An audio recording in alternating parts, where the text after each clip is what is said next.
Though much influences our opinion of a story, perhaps the part we look to most is the ending. Hamlet is no exception. In fact, this is particularly true in the case of Hamlet, because the ending is practically the only time that anything happens, except some death and hallucinations.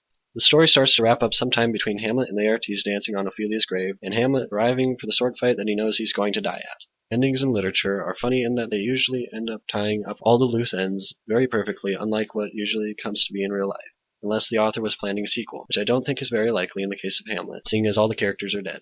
Anyway, I suppose Shakespeare could have followed Horatio in the next book and told about all the street corners he got kicked out of with his depressing story. Or maybe he could have written it from the view of Fortinbras, letting Poland come and swallow Denmark like a giant amoeba. But I'm afraid Old Bill didn't leave too much storytelling room here, and we'll be forced to examine what actually happened instead. For anyone who hasn't been paying attention, was asleep, crazy, dead, or zombified, or otherwise incapacitated, Hamlet was about to face off and duel his best friend Laertes in a rigged sword fighting contest. Hamlet is clearly the better sword fighter because what main character isn't the best sword fighter in the land? However, for all the good his sword fighting skills are going to do him, he might as well be wielding a club. Laertes grabbed the only pointy sword out of the bunch, and to top it off, it's got poison on it. As an extra precaution, Claudius spiked Hamlet's drink with some iocane powder. With all this poison going around, it's a wonder they didn't think something was going to go wrong. But it seems that Hamlet's got a pretty big plot shield around him, because he isn't the first one to die. Somewhere in the battle, Claudius sets down the drink and Queen Gertrude becomes suddenly very thirsty.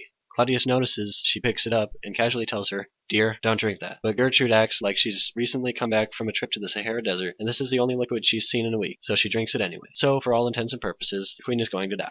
This is unfortunate, seeing as she had the most promising role as the main character of a sequel, in which she mourns the death of, well, everyone else, then marries one of the grave-digging clowns in the afternoon before being overthrown by the Poles and being forced to live in secrecy in a cardboard box for the remainder of her life. Possible sequel aside, the Queen's death seemed fairly senseless and unnecessary, except that it cleanly wipes Hamlet's bloodline out of existence. She really didn't have anything she was upsetting on the chain of being other than being married to Claudius, which I guess is a crime of sorts in and of itself. Anyway, it just so happens that Laertes gets a jab in on Hamlet, loses his sword in the ensuing scuffle. Hamlet accidentally picks up Laertes' sword and performs the most fatal return poke ever.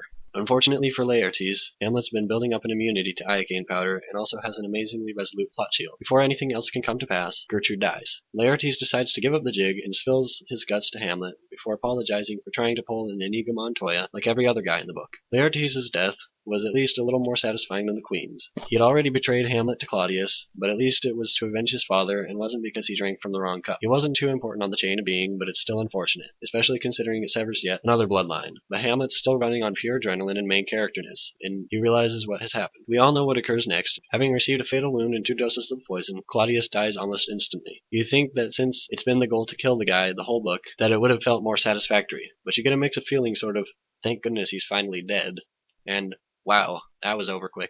Hamlet collapses on the floor, but oddly iocane powder doesn't affect your lungs, and he is able to pull off a speech longer and more inspirational than the lifespan of the average housefly, before dying a whole page or 2 later than the average side character. Fortinbras walks into the easiest victory he's ever had, and the story basically ends with Horatio walking off into the sunset to tell his story to anyone who will listen. Overall, the ending wasn't half bad. It neatly finished off all the important characters and tied up all the loose ends in the chain of being. Allow me to demonstrate. A long time ago, somewhere in medieval Europe, old King Hamlet knocked off old King Fortinbras, effectively destroying Poland's chain of being and leaving Prince Fortinbras vowing for revenge. Meanwhile, Claudius moves in on King Hamlet's territory, poisoning him and marrying his wife, disrupting the Danish cosmic energy and pulling Hamlet back to Denmark. Eventually, Polonius is killed by Hamlet, further disrupting the order of the universe and upsetting his descendants. Ophelia, Rosencrantz, and Guildenstern all die, but really have no place on the chain of being. Laertes dies, but gets the final stroke on Hamlet, satisfying his need for justice and effectively righting the chain of being in the long run. Claudius is killed, settling the order in Denmark, and is followed closely thereafter by Hamlet, returning Fortinbras to his former position and putting to rest this entire mess. All in all, the ending to Hamlet was very good, and appropriately summed up the play, aligning the stars and no doubt leaving die-hard fans of the work waiting for a sequel that will never occur, for good reason.